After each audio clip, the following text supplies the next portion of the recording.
Hello everyone. मैं doctor Deepak Shukla, assistant professor commerce, government Mata Sabri Naveen girls college Bilaspur. मैं आज आप लोग के समक्ष थर्ड वीडियो लेक्चर प्रस्तुत कर रहा हूँ। इसमें advertising and sales management paper के 5th यूनिट का थर्ड वीडियो लेक्चर, जिसका टॉपिक है विक्रेताओं का प्रशिक्षण। इसके पहले वाले वीडियो में हम आपको बताए थे कि विक्रेताओं का भर्ती चयन कैसे करते हैं, सिलेक्शन किस तरह से किया जाता है। अब विक्रेताओं को सिलेक्शन करने के बाद अब उनको काम में भेजने के पहले हमें उनको प्रशिक्षित करना पड़ता है। कई लोगों का ये मान्यता है कि विक्रेता जन्म लेते हैं, उनको हम बनाए नहीं जाते, जन्मजात होते हैं, उनको बनाया नहीं जा सकता। वर्तमान परिस्थितियों में यह उतना पूरा सही नहीं है, क्योंकि हम जो जन्मजात विक्रेता होते हैं उनके भी दक्षता, ज्ञान और योग्यता में निखार लाने के लिए उनको प्रशिक्षण देने की आवश्यकता पड़ती है। प्रशिक्षण से उनके दक्ष, ज्ञान और योग्यता में हम सुधार कर सकते हैं। यहाँ पर हम देखते हैं कि विक्रेता चूँकि फील्ड वाले का वर्क होता है और इसमें लगातार सुधार होते जा रहा है, तकनीकों में परिवर्तन होते जा रहा है, और चूँकि इसमें वर्तमान समय में चूँकि प्रतिस्पर्धात्मक स्थितियां होती है, इसलिए यहाँ पर प्रशिक्षण और भी आवश्यक हो जाता है। क्योंकि प्रशिक्षण के द्वारा हम विक्रेता को विक्रय कला के सिद्धांतों, विधियों एवं तकनीकों की जानकारी देते हैं। व्यावसायिक संस्था के विक्रय नीति, विक्रय प्रक्रियाओं एवं उनके विभिन्न अनुसंधान के बारे में हम जानकारी देते हैं, जिससे कि वे अपने कार्य को अच्छे से कर सकें। क्योंकि बिना उनको ट्रेनिंग दिए वे फील्ड में सही ढंग से काम नहीं कर पाएंगे। और चूँकि लगातार इस फील्ड में परिवर्तन होते रहता है, अनुसंधान के द्वारा आवश्यकता के अनुसार, क्योंकि हमें कंपटीशन में आगे बढ़ना है, तो लोगों से हम आगे तभी बढ़ पाएंगे जब हम नवीन तकनीक, नई विधियों का हम प्रयोग करेंगे प्रभावशाली ढंग से। तो इन सब चीज़ों के लिए हम अपने विक्रेता को कुशल बनाने के लिए उनको प्रशिक्षण देने की आवश्यकता पड़ती है, और प्रशिक्षण देकर हम उनको योग्य बना सकते हैं, वे अपने फील्ड में सही ढंग से काम कर सकेंगे। तो हम देखते हैं यहाँ पर कि विक्रय प्रशिक्षण की विशेषताएँ। तो विक्रय प्रशिक्षण की विशेषताओं के अंतर्गत सबसे पहला है वह है विक्रय कार्य में निपुणता प्राप्त करने हेतु। विक्रय प्रशिक्षण जो दिया जाता है वह विक्रय कार्य में निपुण बनाने के लिए हम उसको देते हैं, कि जिससे कि हम उस फील्ड में योग्य हो जाएं। आगे हम देखते हैं कि विक्रय संबंधी सैद्धांतिक और व्यवहारिक ज्ञान। विक्रय प्रशिक्षण में विक्रय संबंधी सैद्धांतिक और व्यवहारिक हम वहाँ पर जानकारी तात्कालिक जानकारी देते, माने वर्तमान स्थिति की जानकारी देते हैं कि वर्तमान में हमारा सैद्धांतिक और व्यवहारिक ज्ञान किस प्रकार का है विक्रय के क्षेत्र में, उसको विक्रय प्रशिक्षण में हम दिया जाता है। यहाँ पर देखते हैं कि विक्रय प्रशिक्षण में पूर्व नियोजित और व्यवस्थित प्रक्रिया। विक्रय प्रशिक्षण पूर्व नियोजित होता है, प्लान होता है, और वह व्यवस्थित प्रक्रिया है। उसमें उस प्रक्रिया में ऐसा नहीं है कि हम किसी भी तरह से परिवर्तन कर दें तात्कालिक रूप से। यह जो है पूर्व प्लान होता है और व्यवस्थित होता है, जिससे कि सही ढंग से हम अपने विक्रेता को प्रशिक्षित कर सकें। यहाँ पर हम देखते हैं कि विक्रय संगठन और विक्रेता दोनों को लाभ। विक्रय प्रशिक्षण में विक्रय का जो संगठन है, विक्रय संगठन और विक्रेता दोनों उससे प्रभावित होते हैं, दोनों को उससे लाभ होता है, और दोनों उस प्रशिक्षण के कारण वे अपने काम को अच्छे से कर सकते हैं।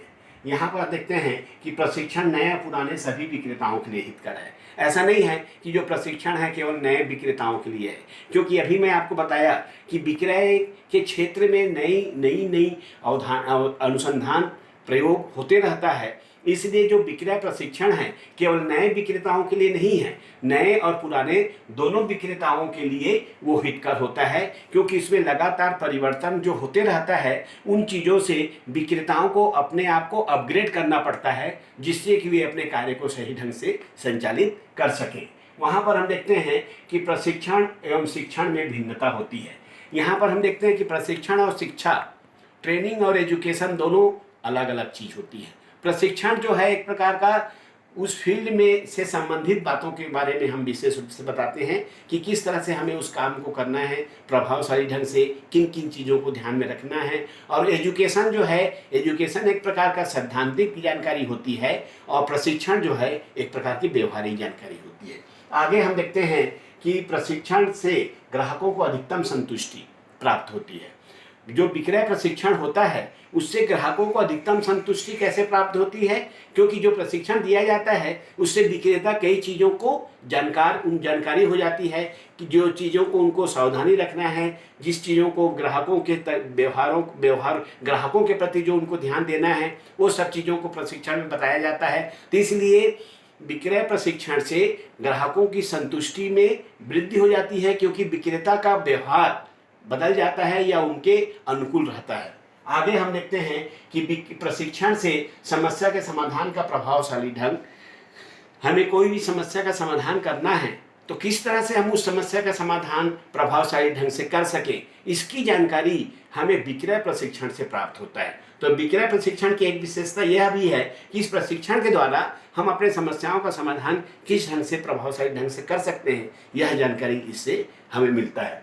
उसके बाद है प्रशिक्षण सीखने की आधारभूत क्रिया है। कोई भी प्रशिक्षण जो दिया जाता है वह एक सीखने की एक आधारभूत जानकारी क्रिया होती है, बेस जानकारी होती है। तो इस तरह से विक्रय प्रशिक्षण भी विक्रय के क्षेत्र में हमें सीखने की, प्रशिक्षण के द्वारा सीखने की एक आधारभूत क्रिया होती है, जिससे कि हम कई चीज़ों को उससे जान सकते हैं, सीख सकते हैं। आगे हम देखते हैं कि विक्रय प्रशिक्षण के उद्देश्य, जो सेल्स ट्रेनिंग दिया जाता है उस ट्रेनिंग के अंतर्गत क्या उद्देश्य है, क्यों हम ट्रेनिंग देते हैं। तो इसमें सबसे पहला है सूची तैयार करना। यहाँ पर हम जिन प्रत्याशियों को, जिन विक्रेताओं को ट्रेनिंग दी जाती है या जिनके जगह में उनको नियुक्त किया जाता है, उनकी एक प्रॉपर सूची तैयार किया जाता है और जिससे कि उनकी पूरी जानकारी हमें मिल जाए, माने तैयार हो जाए। तो इस तरह से सबसे पहले सूची तैयार रखना होता है। दूसरा हम देखते हैं नियमों को बताना। जो नए विक्रेता आते हैं उनको हम कैसे, उनको फील्ड में कैसे काम करना है, उसके बारे में किन किन नियमों को उनको विशेष रूप से ध्यान रखना है, इन नियमों को हमें उनको बताना होता है। दूसरा है वस्तु के निर्माण। जिस वस्तु का हम व्यवसाय कर रहे हैं, जिनका उनको विक्रय करना है, उस वस्तु के निर्माण के बारे में पूरी आवश्यक जानकारी उनको देते हैं, जिससे कि वे फील्ड में उसके बारे में आवश्यक जानकारी ग्राहकों को दे सकें। आगे हम देखते हैं कि वैज्ञानिक सिद्धांत।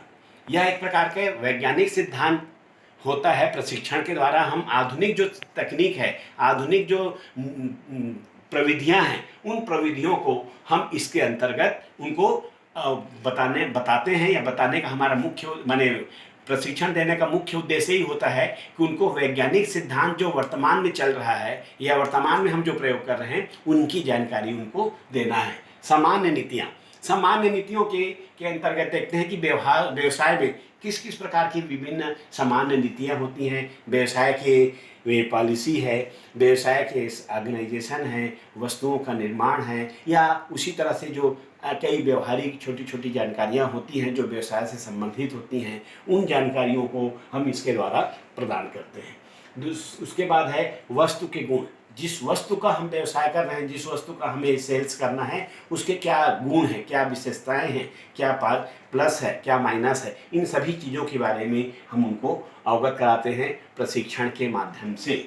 प्रतियोगी संस्थाएं, हम यदि सोचें कि हम अच्छा काम कर रहे हैं, मेहनत से काम कर रहे हैं, तो ये जरूरी नहीं है कि केवल मेहनत करना ही पर्याप्त है। हमें मेहनत किस प्रकार से करना है, किन किन बातों को ध्यान में रखना है। तो हमें किन बातों को ध्यान रखना होता है एक विक्रेता को, कि अपने जो प्रतिस्पर्धी संस्थाएं हैं उनके बारे में हमें जब तक जानकारी नहीं होगी कि वो किस प्रकार के उनका तैयार है, किस प्रकार की रणनीति हैं, किस प्रकार के वे पॉलिसी अपना रहे हैं, तो उन चीज़ों को भी हमें अवगत होना पड़ता है। और उससे अवगत हो जाएंगे तो उसके आधार पर फिर हम अपने कार्यों में सुधार कर सकेंगे या अपने कार्यों को और अधिक प्रभावशाली बना सकेंगे। तो हमारा एक उद्देश्य ये भी होता है कि हम अपने प्रतिस्पर्धी संस्थाओं के बारे में आवश्यक जानकारी उपलब्ध कराएं। उसके बाद है प्रशिक्षित विक्रेताओं के समूह तैयार करना। जब विक्रेताओं को प्रशिक्षण के माध्यम से उसको प्रशिक्षित तैयार कर लेते हैं तो उनका एक समूह, एक ग्रुप बनाया जाता है, जिससे कि आगे जाके कोई भी सूचना, कोई भी जानकारी, कोई भी सावधानी, कोई भी चीज़ों में जो परिवर्तन कर रहे हैं उनकी जानकारी हम उनको फिर एक साथ एक जैसे दे सकते हैं। आगे हम देखते हैं कि विक्रय के आधुनिक ढंगों की जानकारी। प्रशिक्षण के माध्यम से हम जो आधुनिक ढंग है, आधुनिक जो प्रक्रिया है, आधुनिक टेक्निक है, सिद्धांत हैं, उन सिद्धांतों की जानकारी हम यहाँ पर प्रशिक्षण के द्वारा दिया जाता है। क्योंकि विक्रय बिजनेस सेक्टर में हम देखते हैं कि चूंकि कंपटीशन अधिक होता है तो दिन प्रतिदिन उसमें सुधार लाने का हमेशा रिसर्च चलते रहता है। तो इसलिए हमेशा उस पर अपग्रेड होने के लिए हमें प्रशिक्षण की बीच बीच में आवश्यकता पड़ती है। तो हमारा एक उद्देश्य यही है कि हम जिससे कि विक्रय के आधुनिक ढंगों की जानकारी विक्रेताओं को हम दे सकें। आगे हम देखते हैं कि विक्रेताओं के अंतर्गत आवर्तन में कमी करना। आवर्तन का मतलब होता है कि जो विक्रेता जो काम कर रहे हैं इसमें परिवर्तन होना, वे नौकरी छोड़कर चले जाते हैं, दूसरे नौकरी में आते हैं। तो इस तरह से विक्रेताओं में जो परिवर्तन होता है वह परिवर्तन कम से कम हो। क्योंकि यदि हम विक्रेता को ट्रेन कर दिए, काम कर रहे हैं, वो परिवर्तन हो जाता है, चेंज कर देते हैं, तो फिर जो उनके जगह जो नए आएंगे उनको भी फिर प्रशिक्षित करना होगा। तो इसलिए यहाँ पर प्रशिक्षण देने का एक उद्देश्य ये भी होता है कि वे अपने काम को अच्छे से कर सके, जिससे उनको उसका लाभ भी मिलेगा और जिससे कि जो विक्रेता के आवर्तन जो होता है, परिवर्तन होता है, उस परिवर्तन के दर में हम कमी ला सकें। आगे हम देखते हैं कि विक्रेताओं के मनोबल में वृद्धि करना। तो विक्रेताओं के मनोबल, कॉन्फिडेंस में हम कैसे वृद्धि कर पाएंगे? जब हम उनको तत्काल सभी प्रकार की जानकारी देते हैं, चाहे सैद्धांतिक, व्यवहारिक या अन्य, उनको उनके द्वारा जो भी प्रॉब्लम बताया जाता है उसके बारे में हम जब जानकारी प्रशिक्षण के द्वारा देते हैं तो फिर उनका कॉन्फिडेंस बढ़ता है, मनोबल बढ़ता है, आत्मविश्वास बढ़ता है, क्योंकि सब चीज़ें उनका क्लियर हो जाता है प्रशिक्षण के माध्यम से। तो हमारा उद्देश्य ये भी होता है कि हम इस तरह से प्रशिक्षित करें जिससे कि उनके कॉन्फिडेंस में, उनके मनोबल में वृद्धि हो सके। आगे हम देखते हैं कि विक्रय संवर्धन विधियों की जानकारी।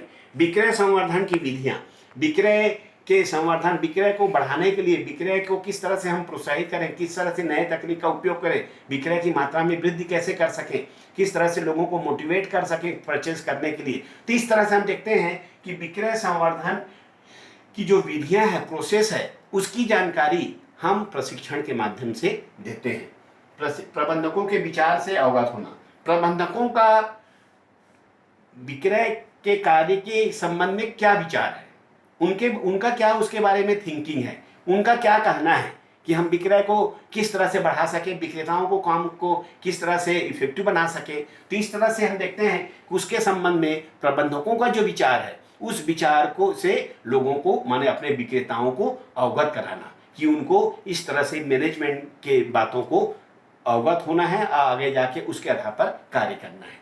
आगे हम देखते हैं विक्रय शक्ति और कुल बिक्री में वृद्धि करना। हमारा एक उद्देश्य ये भी होता है, मुख्य उद्देश्य, कि हमारा जो सेल्स फोर्स है, विक्रय शक्ति और उसके कुल विक्रय, टोटल सेल्स, तो सेल्स फोर्स और टोटल सेल में इंक्रीज करना। क्योंकि किस तरह से हम काम करें, किस तरह से हम उसको प्रशिक्षित करें जिससे कि हम सेल्स फोर्स ज़्यादा इफेक्टिव हो जाए, हमारे टोटल सेल में इंक्रीज लगातार होता रहे। तो इस तरह से हमारा मुख्य उद्देश्य यही होता है कि सेल्स फोर्स को इफेक्टिव बनाते हुए बिक्री में हम वृद्धि कर सकें। आगे है वह है विक्रय प्रचार के ज्ञान में वृद्धि, सेल्स एडवर्टाइज। जब तक हम अपने विक्रय के वस्तु का विक्रय करने के लिए उनका प्रचार जिस तरह से करेंगे, जिस तरह से हम टेक्निक का उपयोग करते हैं, जिस प्रकार की सुविधाओं का उपयोग करते हैं, लोगों को माने सुविधा देने के लिए जिस तरह से प्रक्रिया का उपयोग करते हैं, तो उन सभी चीज़ों को प्रचार प्रसार भी किया जाता है लोगों के बीच में।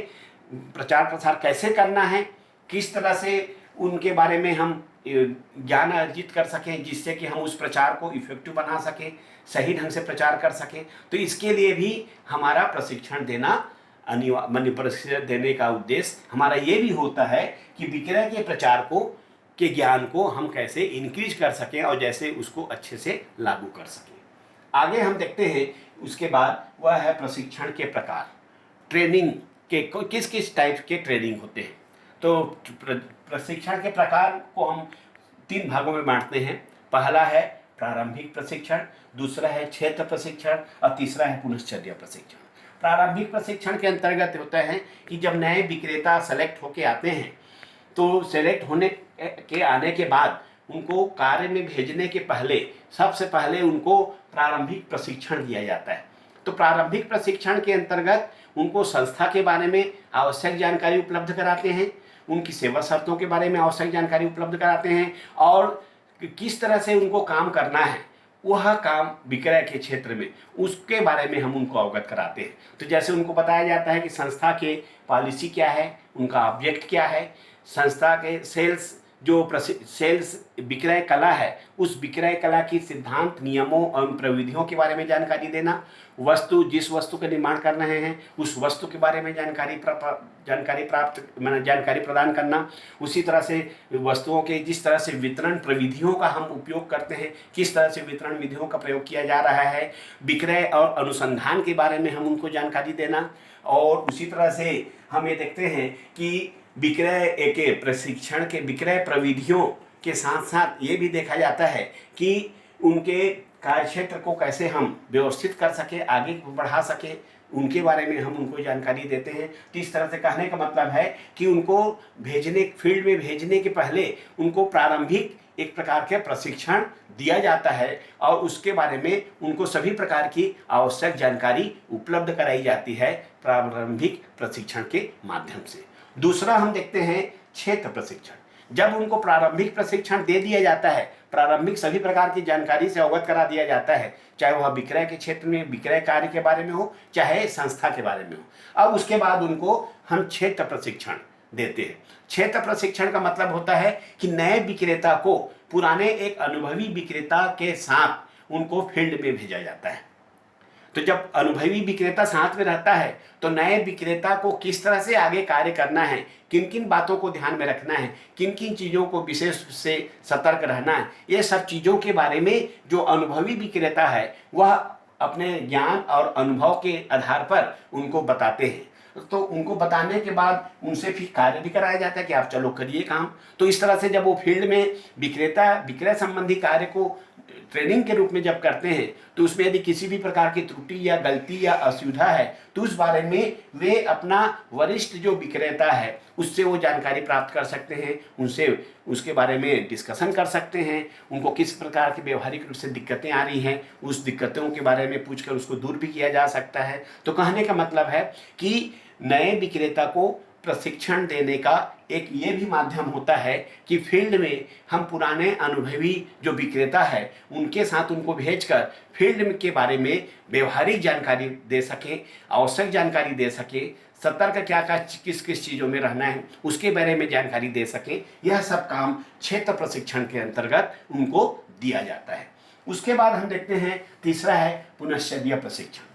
पुनश्चर्या प्रशिक्षण यह मुख्य रूप से पुराने जो विक्रेता होते हैं उनके लिए होता है। जैसे अभी हम आपको बताए कि इसमें दोनों प्रकार के प्रशिक्षण में नए और पुराने दोनों प्रकार के विक्रेता रहते हैं। ऐसा नहीं है कि जो प्रशिक्षण दिया जाता है केवल नए लोगों के लिए है।